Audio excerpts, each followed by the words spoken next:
Imagine sticking your bare foot into a glass aquarium that is just completely packed with electric eels. Oh, man, yeah. That is quite the visual to start with. Right. Well, that is the exact literal anxiety of an 11-year-old boy named Steen. Steen. Yeah, when he first learns the shocking and, I mean, quite literal truth about what actually happens beneath the soil of just a regular kitchen garden. It's a terrifying thought for an 11-year-old. Totally. So, welcome to another deep dive, everyone. Today, we are exploring the invisible, highly charged world of soil conductivity and plant nutrition. Yeah, and I love that we are looking at this entire complex science through the eyes of Steen and his friend Kesser. Two kids in a nature and innovation class. Exactly. And they're currently just sitting in their Oma's kitchen, right? Eating fresh scones with homemade jam, drinking tea. It's so cozy. It is, and they're just trying to decipher the fundamental mechanics of the natural world over snacks. And the contrast there is just so good. I mean, you have this incredibly traditional domestic scene, but the conversation they are having is, frankly, tearing apart everything we assume about how biology works. Oh, absolutely. Because Steen is kind of spiraling. He just watched an educational video about soil, and the video covered the basics, the stuff we all learn. Right, like how soil needs to be loose. Exactly. It needs air pockets so roots can get oxygen. It needs structural voids for rainwater to gather, all that. Standard gardening advice. But then the video showed the instructors measuring the health of this loose soil electronically. And that is where he loses it. His brain just breaks. Yeah. He cannot fathom how you use electricity to measure if dirt, feels good. Hence the electric eel panic. I mean, his reaction is actually a perfect entry point into the science. Because while his buddy Kesser immediately starts teasing him. Oh, yeah, he jokes about people walking barefoot to charge up with electrons from the sky. Right, and he accuses Steen of wearing a silver tinfoil hat. But despite all that, Steen is actually stumbling onto a very profound reality. Which is what exactly? That soil health is not just about dirt and water. It is a deeply, fundamentally electrical ecosystem. Okay, let's break down the mechanics of that ecosystem for everyone listening. Because the boys start recalling what their teacher, Professor Hendricks, taught them about the microscopic level of a plant's roots. Yes, the root hairs. Right. And my understanding has always been pretty mechanical. Like roots are essentially organic straws. That's how most of us picture it. Right. They just sit in the wet dirt and capillary action pulls water up into the stem. But this source material completely dismantles that idea. Oh, totally. The straw analogy is basically a myth. So the source says fungi break down rocks and gravel into loose minerals, and then the roots supposedly absorb them through something called ion exchange. The ion exchange, yes. So are roots actually out there actively bartering electrically charged particles? They are running a highly active, high-speed trading floor down there. A trading floor? Yeah, here is what actually happens on a microscopic level. A plant will actively push out a positively charged hydrogen ion. Like a proton. Exactly, an H plus proton. It ejects it directly into the surrounding soil. Okay. And by ejecting that positive charge, it creates a localized electrical gradient. Ah, I see. Then the soil releases a nutrient the plant desperately needs, like a positively charged magnesium ion or maybe calcium. Which then gets pulled back into the root hair. Yes, to balance the charge. Wow. So it literally is an electrical circuit. It is. One charge goes out, another charge comes in. A constant microscopic hum of electricity, swapping protons for minerals. But the sheer volume of trades a plant needs to make to survive is staggering. I mean, it cannot manage this economy on its own. It needs help. It needs a massive labor force. And this is where the biology gets truly wild. Oh, man. The plants actively cultivate bacteria inside their own roots. Okay, stop right there because I had to read that section 3 times. It's hard to wrap your head around. When I think of bacteria in the soil, I think of, external organisms that maybe happen to live nearby and do their own thing. Symbiosis, sure. Right. But the material describes roots acting as deliberate, high-security factories. Let me make sure I have this mechanism right. Are the roots basically farming these microorganisms? Farming, processing, and this is the crazy part, consuming them. Consuming them. Yes. The root hairs secrete specialized sugars and carbohydrates into the soil specifically to lure the bacteria. Like bait. Like bait. And once the bacteria swarm the root, the plant actually absorbs them right into its cellular structure. Swallows them whole. Basically. Yeah. Inside the root, the plant bombards these bacteria with reactive oxygen. Which does what? It essentially strips away the bacteria's cell walls so it can extract all the dense nitrogen and micronutrients locked inside them. That is brutal. It's like luring livestock into a barn. Just And to... they'll process them. The efficiency of it is terrifying. What? But here's the kicker. Once the plant has harvested the nutrients it needs, it ejects the surviving stripped-down bacteria back out into the soil. alive. Yes, where those bacteria rebuild their cell walls, gather more nutrients from the dirt, and the cycle repeats. Which leads Steen and Kesser to this hilarious yet chemically airtight realization in Oma's kitchen. Right. If plants are actively cultivating, stripping, and consuming living bacteria inside their roots to survive, Then plants are not vegetarians. they are apex microscopic predators. They are totally carnivorous on a bacterial level. I mean, it completely shatters that peaceful, passive image of a little seedling gently soaking up the sun, doesn't it? It really does. So with this high-energy electrical marketplace in mind, the scene in the source shifts out to the kitchen garden. Right. The boys are working on a new raised bed. Yes, a raised bed. And since the roots are running this massive factory down there, they are burning through raw materials at an incredible rate. You can't just throw dead dirt on top and expect the electrical trades to continue. No, the bacteria need fuel. And the boys have this solution that honestly sounds like they're brewing artisanal hipster beverages. It really does. They make homemade fermented plant juices. Which is just a brilliant application of local chemistry, if you think about it. So the boys recall picking various weeds and herbs from the garden, stuffing them into a glass jar, dumping in sugar, and letting the whole thing ferment. Yep. They plan to spray this concoction onto the raised bed later. Now, when I first pictured this, I thought, okay, they were making a sugary kombucha for the dirt. That's a good way to look at it.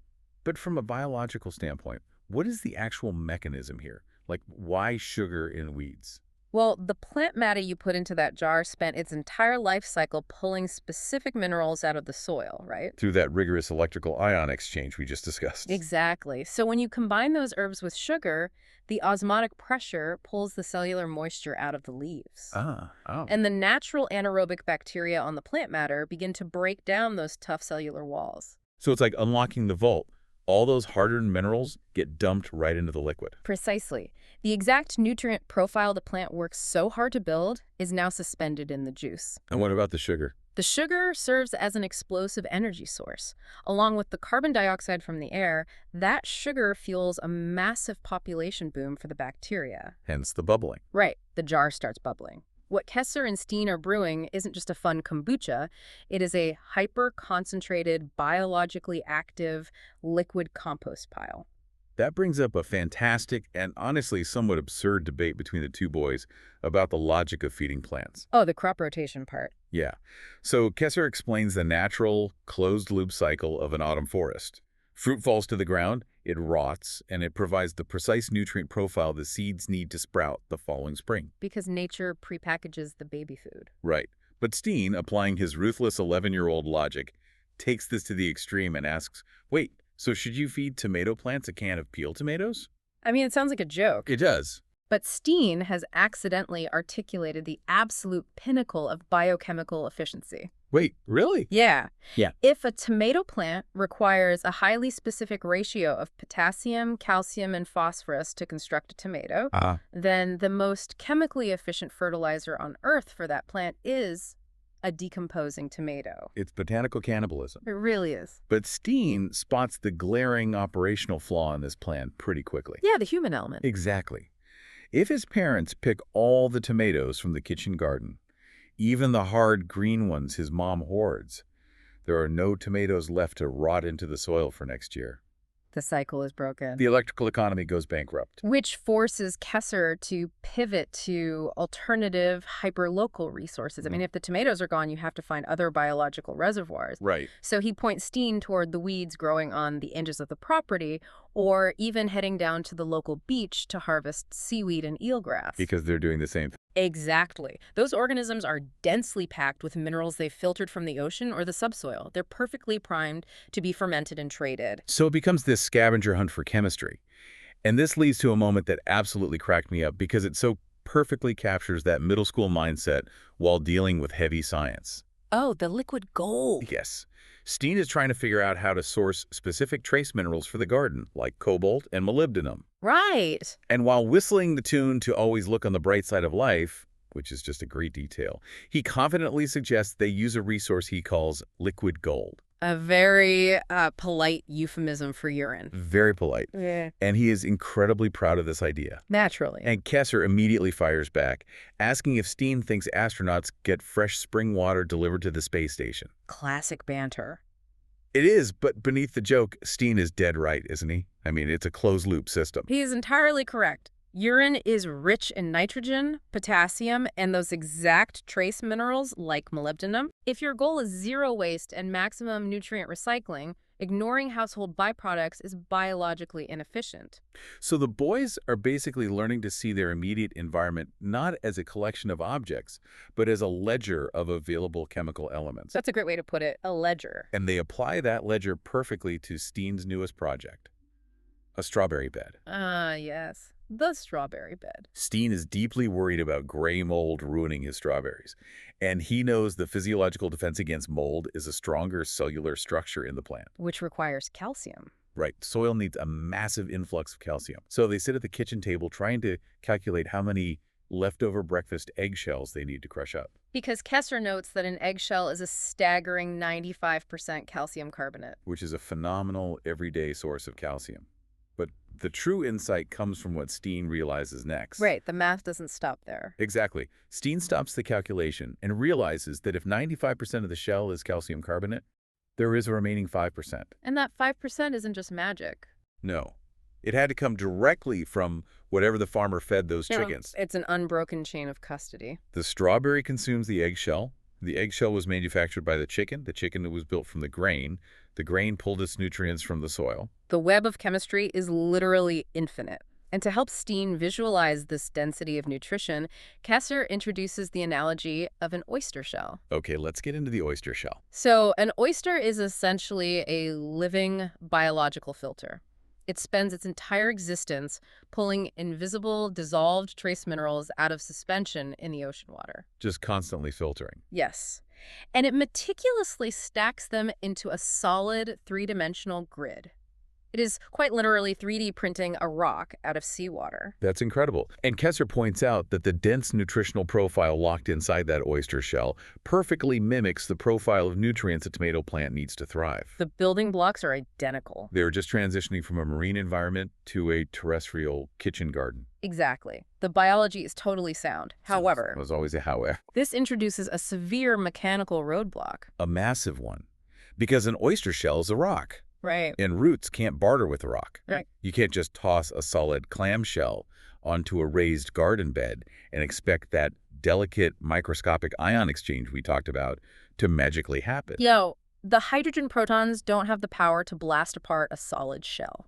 So what has to happen? The shell's structure must be chemically compromised. You need an acid. To dissolve the calcium carbonate bonds. Yes, rendering those minerals water-soluble so the electrical trades can actually occur. And of course, Steen panics again. Naturally. He assumes this means they have to go out and buy expensive gallons of industrial white vinegar to pour all over their garden. Which would completely defeat the purpose of a free, natural, closed-loop ecosystem. Right.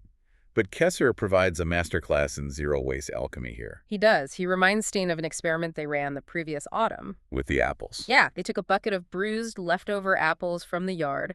They pressed them into apple juice. Then they let the wild yeasts in the air ferment that juice into hard cider. Sounds delicious. And then they simply let it sit longer, allowing acetic acid bacteria to consume the alcohol and transform the cider into raw, potent apple cider vinegar. So they have free, homemade acid, born entirely from the waste of their own garden, capable of dissolving ocean shells. Exactly. It reinforces the absolute foundational law Kesser and Steen are discovering here.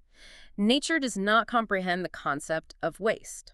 Wow. A rotting apple isn't garbage. It is a chemical tool to dissolve a shell, which in turn feeds a strawberry.